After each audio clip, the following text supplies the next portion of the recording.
ભગવાન માનતો હતો, ખેડૂતનો મસીહા માનતો હતો. કેવો માણસ આવ્યો છે. હું તો એને કારણ કે મને એમ જ છે કે આખા જેતપુરનો રાજા આ જ છે આ આંદોલનનો. આ તો કોઈક માણસો મને કહેવું હતું અહીંયા લોકોને મને, પણ એમ બીક હતી કે હકાબાને કહી દેશે તો, હકાબા નિલેશભાઈને કહી દેશે તો આવો કંઈક ડર હતો.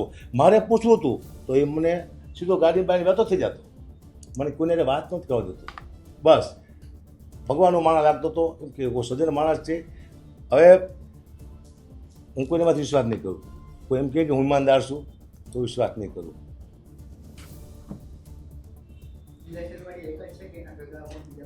નહીં, બધા મારા ખ્યાલથી કોઈ નહીં હોય, કારણ કે અલગ પડતો મેં જોયો છે.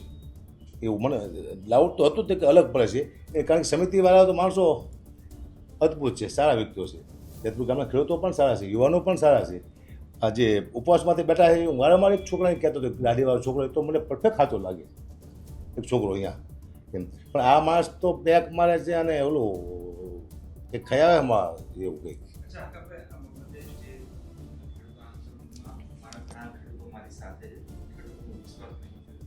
ખેડૂતોને તમે આ બાબતે સાથે લીધા છે તો ખેડૂતોને કીધું છે કે આ વ્યક્તિ આવું કરી, અથવા તો અંદરના કોઈ ખેડૂતો દ્વારા તમને કહેવામાં આવ્યું હોય? આવું હું જો કહું તો આંદોલન તૂટી જાય. જેતપુરે બહુ મહેનત કરી છે, બહુ મહેનત કરી, આ બધું ખર્ચો કરી માન વ્યવસ્થિત કર્યું છે. મારા બોલવાથી આંદોલન તૂટી જતું હતું. સરકારનો નિર્ણય ન આવ્યો હતો હજી હું ન બોલ્યો, કારણ કે આ બધું મારી માથે ન આવવું છે એટલા માટે જ બોલતો એમ.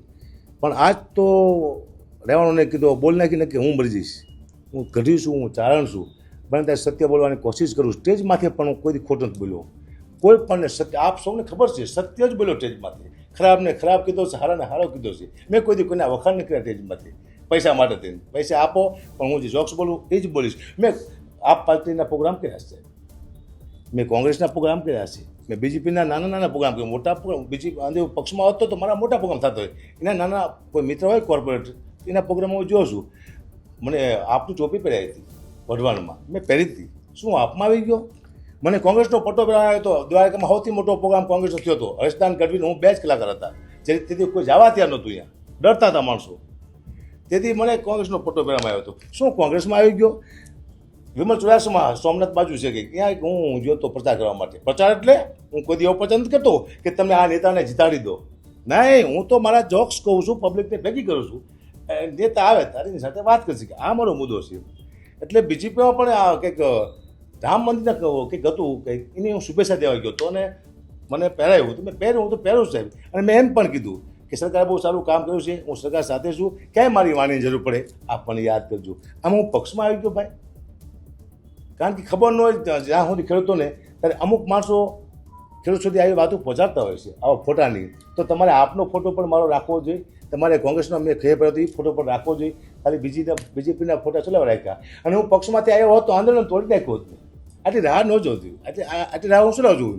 માત્ર ખેડૂત માટે કે મારા 100 કરોડથી ઉપર ખેડૂત છે, એ બધાને એકવાર ન્યાય મળી જાય ને પછી હું આ જાણ કરું. આપને ફોન છે મારો, લાવો તો ડૉક્ટર સાહેબ ફોનમાં હું તમને રેફરન્સ સંભળાવું છું કે તમને બધા વોટ્સઅપ કરી દઉં છું. પાછું એટલા માટે મેં કીધું છે કે પહેલાં આ બાટ આવી જાય પછી રેકોર્ડિંગ આવે, એટલે લોકો સમજે ને કે આમાં એવું થાય છે હકાબા અને 2 વાતો કરે એવું લાગે. આપ સમજો છો ને, આમાં તો હકાબા અને 2 સોદો કરતા એવું લાગે. એટલા માટે મેં ચોખવટ કરી કે એને પાસે વાત કઢાવવા માટે થઈ અને હું ફોન કરું છું. મને કીધું કે 1 કરોડ તમારા. મેં કીધું મારે જસ્ટ જોતો ખેડૂત પાસે, પૈસા તમે લઈ લો. આવું બધું છે આમાં. થોડું સંભળાયું તો હું આપને સંભળાવું.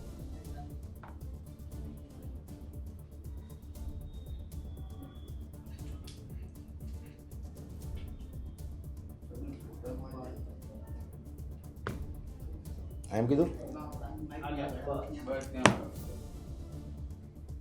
ફોન કર્યો મેં એ વાત કરી 2 કરોડ રૂપિયા કીધું નિલેશભાઈ કે સગાભાઈ આવવાનો હાલમાં. સગાભાઈ આવવાના નિલેશભાઈ 2 કરોડ રૂપિયા કે મેં એવી વાત કરી સગાભાઈ આવવાના પછી વાત પછી તો એ કે કાલે ફોન કરીને કીધું આજ ફોન કરવાનો હે ને. અને ચોખ્ખું કીધું ને સગરભાઈ આવવાના ખાલી પછી નિર્ણય પછી લેવાનો. 2 કરોડ કીધું કે વધારે કેવા બોલો. મારે 1 રૂપિયો જોતો. જો તમે હે ને 2 કરોડ મારી જતા હોય ને તો હું અહીંયા સુધી લઈ જાઉં. અહીંયા હું જળ મળી જાઉં ને મારે માટે બહુ મહત્વ. મને જશ મળો છે, તમને પૈસા મળવા જોઈએ. એક કામ કરો, તેમાં કહું છું તેમાં રેકોર્ડિંગ થાય તેમાં ફોન ન કર્યો ઓલામાં તેમાં રેકોર્ડિંગ થાય છે. આપણે રેકોર્ડિંગ થતા હોઈએ ઉપર, ખબર નથી તમને? ઓકે હાલો, ઓકે હાલો. આ કામ મન હોય હું તો કે જવું નહીં. મેં માથીને પ્રાર્થના કરી કંઈક એની પાસે બોલાય ને કે ખેડૂતને હું સવાલ જવાબ આપીશ અને એનું કંઈક કરી નાખશે, એના રૂપિયાનું એના પૈસા ખજાય છે તો હું શું ખેડૂતને જવાબ આપીશ?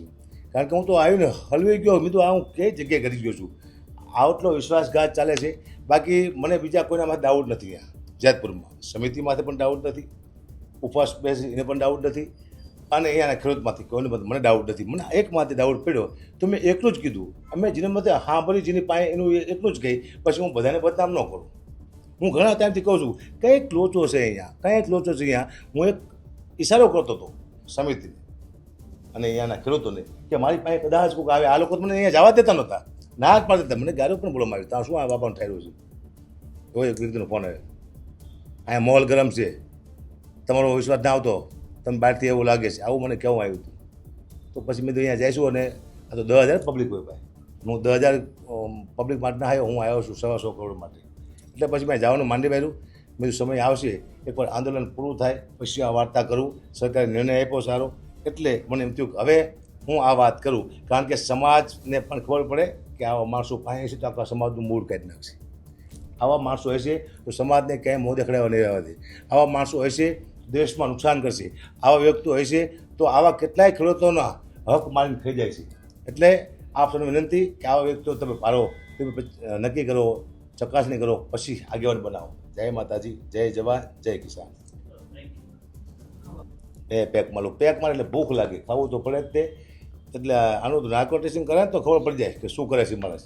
આવા માણસની આંદોલનમાં ક્યાંય જરૂર છે નહીં. હવે પછી આપ સૌ ખેડૂતોને વિનંતી કે કોઈ પણ તમે નેતા બનાવો, આગેવાન બનાવો, પૂરી ચકાસણી કરજો.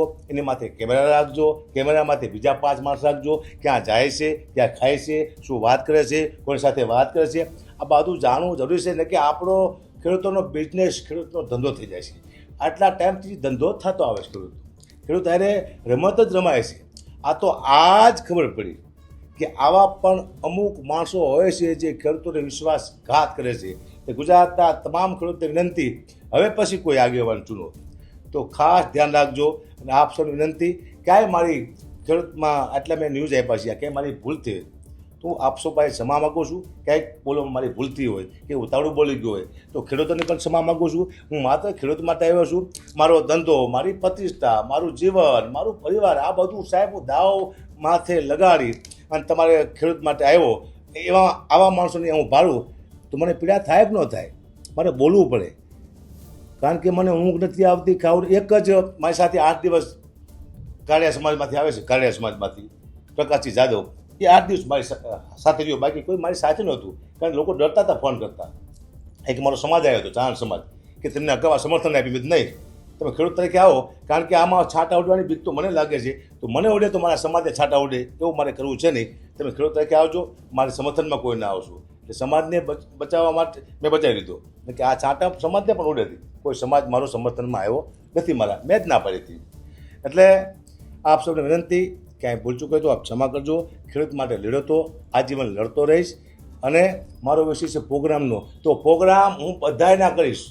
આ તમને કહી દઉં છું, મને પૈસા આપશે એના હું પ્રોગ્રામ કરીશ. મારો ધંધો છે, પ્રોગ્રામ નહીં આવે તો કંઈ વાંધો નહીં. હવે તો ડર પણ લાગશે ક્યાંય જવાનો, આ તે કોઈ આપણે દગો કરી જાય, આવો બધો પ્રોગ્રામ આવે કે ન આવે, પણ આવશે તો બધાને કરીશ. કોઈ પણ પક્ષ છે, કોઈ પણ પક્ષ છે, કોઈ પણ પક્ષ મને પૈસા આપશે તો પ્રોગ્રામ કરીશ. આપ સૌ એમાં વાંધો કોઈ ના ઉઠાવતા, એટલે કે મારો ધંધો વિખી જાય છે. કારણ કે હું જ્યારે પણ ખેડૂત બોલાવશે ત્યારે હું આવીને ઊભો રહીશ, એની માટે લડીશ અને સમર્થન આપીશ, સકા સુધીની વાત પહોંચાડીશ. એથી વિશેષ આગેવાનો હશે એનું પૂછપરછ કરી તમે શું કરો છો. આ મારી ફરજમાં આવે છે. મારે આગેવાન નથી બનવું, મારે નેતા નથી બનવું, મારે રાજકારણમાંથી આવવું. હજી તમને કહું છું કે જેથી હકાબા ઘડીને રાજકારણમાં ભારો તેથી કપડાં કાઢીને મારતું રોડમાંથી. કારણ કે 52 વર્ષે રાજકારણમાં આવવાનું હોય, નીકળવાનું હોય છે. મને 52 વર્ષ થયા, હવે આવવાનું હોય, 52 વર્ષે બહાર નીકળવાનું હોય. તો આ તમારા મગજમાંથી કાઢી નાખજો. હું કોઈ પક્ષમાં નથી, હું નિષ્પક્ષ છું. હવે તો કેટલો તમને પુરાવા આપું. આ એક મેન પુરાવો આ છે, એક સમાજમાં એક ખેડૂતમાં કોઈ ગદ્દાર નીકળ્યો હોય તો એટલે એરવાડિયા, જેને મને દુઃખ લાગે છે. એટલે આપ સૌને વિનંતી કે આ વ્યક્તિને દૂર રાખજો. હું રેકોર્ડિંગ આપું છું જે મારી સાથે વાત કરે છે. 2 કરોડ આ 25 કરોડની વાત તો એમાં નથી, ખાલી આવવાના 2 કરોડ સરકાર પાસે આવવાના 2 કરોડ રૂપિયા, પછી બીજો વહીવટ કરવાનો. આવું મેં કીધું 2 કરોડ રૂપિયાની મેં વાત કરી છે કે બરાબર છે. કીધું આવવાના 2 કરોડ રૂપિયા, કે હા આવવાના 2. બીજી વાત પછી એમ કીધું કે તમને કામ હોપ્યો એ તમે કરો. એને ડાઉટ પડ્યો રેકોર્ડિંગ થાય એવું. તો કામ હોપ્યું એટલે કયું કામ? આ જ કામ હોપ્યું હતું. મને ક્યાંકથી પૈસા અપાવો. આટલી ભૂખ હોય તો આંદોલનમાં અવાય નહીં. જય માતાજી, જય મોગલ.